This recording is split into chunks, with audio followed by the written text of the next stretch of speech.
¿Por qué nos asustan tanto los payasos? Quizás porque representan nuestra propia oscuridad, aquello que hemos enviado al submundo, al mundo de la alcantarilla, y desde allí nos acecha y amenaza con devorarnos. Vamos a hablar de ello aquí, a propósito de It, de Stephen King, en Literatura Alterada.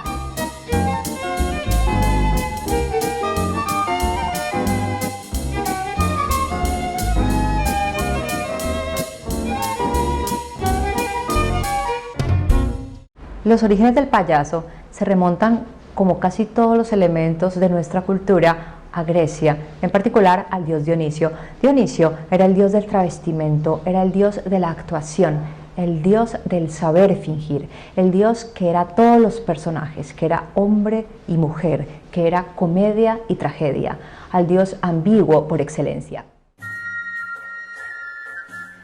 El culto a Dionisio se remonta a los ditirambos, esos ritos ancestrales en los que los oficiantes, cubiertos de máscaras y pieles de animales, entonaban cánticos, odas al dios Dionisio. Otra celebración posterior a los ditirambos eran las grandes Dionisias, esos concursos teatrales que se celebraban en Atenas, que tenían un contenido místico y en el que competían los grandes autores, actores del mundo del teatro griego, como Esquilo, Sófocles, Eurípides. La máscara era esencial tanto en los ditirambos como en el teatro griego. Su nombre en griego era prosopón y servía para cubrir el rostro del hipócrites, el actor. La palabra hipócrita proviene entonces, etimológicamente, del oficio de actor, de quien sigue la técnica del hipocrité, el arte de actuar, el arte de quien lleva la máscara. La máscara de la tragedia griega pasa a la comedia en el mundo latino, a la comedia de Plauto, de Meandro. Máscara en latín se dice persona y da origen a las diferentes palabras en las diferentes lenguas romances que designan al individuo, así que persona es aquel que sabe actuar, aquel que lleva la máscara.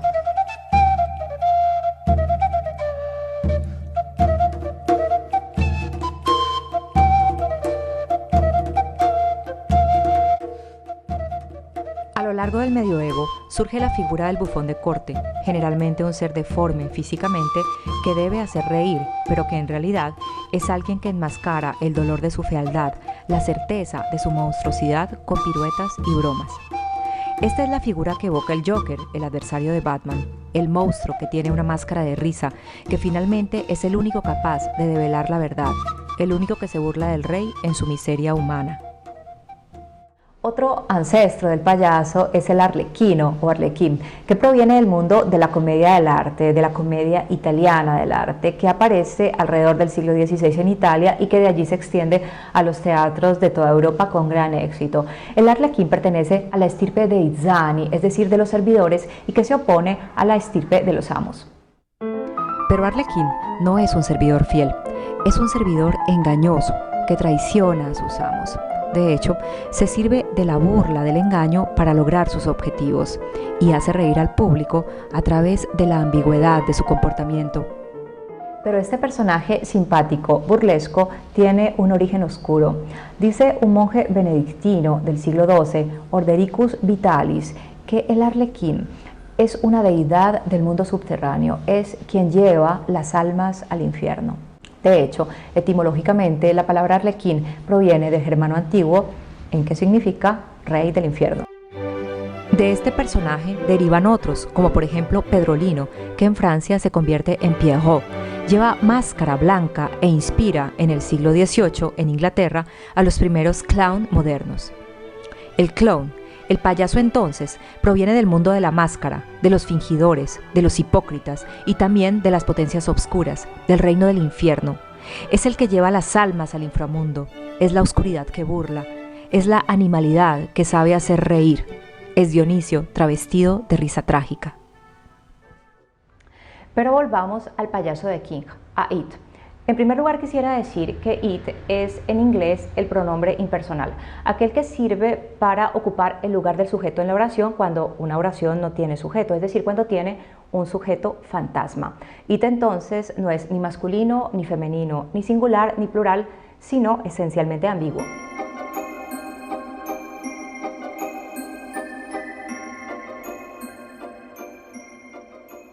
It entonces es el símbolo de la ambigüedad, de la hipocresía de Derry. Derry es el pueblo imaginado por King en el que se desarrolla la acción de la novela. Derry tiene una cara blanca que está a la vista de todos, pero también tiene una cara profundamente oscura, que es aquella que esconde en el submundo, que esconde en la alcantarilla. Derry está construida sobre un meandro, sobre un laberinto de corrientes de agua, e It es el nuevo Minotauro, ese ser monstruoso que espera en el centro del laberinto para devorar a todos aquellos que se atrevan a indagar sobre la oscuridad de Derry. It es el inconsciente colectivo del pueblo, un inconsciente pleno de maldad, un inconsciente sanguinario, en el que domina la violencia, el abuso infantil y sobre todo la impunidad. It es invisible a los adultos, solo los niños pueden verlo, de la misma forma en la que los crímenes que se cometen en el pueblo suelen hacerse invisibles porque nadie los quiere ver, nadie, ningún adulto en realidad ve. Los niños desaparecen, sufren violencias, son abusados por los adultos o por otros niños, pero nada sucede en Derry. Esa es su hórrida normalidad. No es Pennywise quien mata, es It quien devora, quien se alimenta de la carne de los niños inocentes en ese hórrido mundo. No te vayas. No es Pennywise quien mata, es It quien devora a los niños, quien se alimenta de su carne inocente para meterlos en su hórrido mundo. Además, los niños que Pennywise ha devorado no desaparecen del todo, sino que se quedan conviviendo con él en el inframundo. Pennywise los ha fagocitado, los ha convertido en sí mismo, los ha hecho parte de su horror.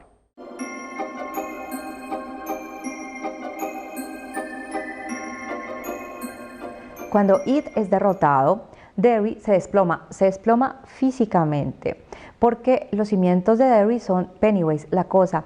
De hecho, cuando los niños que se han convertido en adultos dejan de creer en su sistema de valores, dejan de creer en su poder de control, Derry deja de existir. Bill, Ben, Beverly, Richie, Eddie. Los niños que logran derrotar a It cuando crecen deben escapar de Derry. La única forma de no hacer parte de él es alejarse definitivamente. Vuelven cuando son adultos, 27 años después, a acabar definitivamente con Pennywise, con la cosa.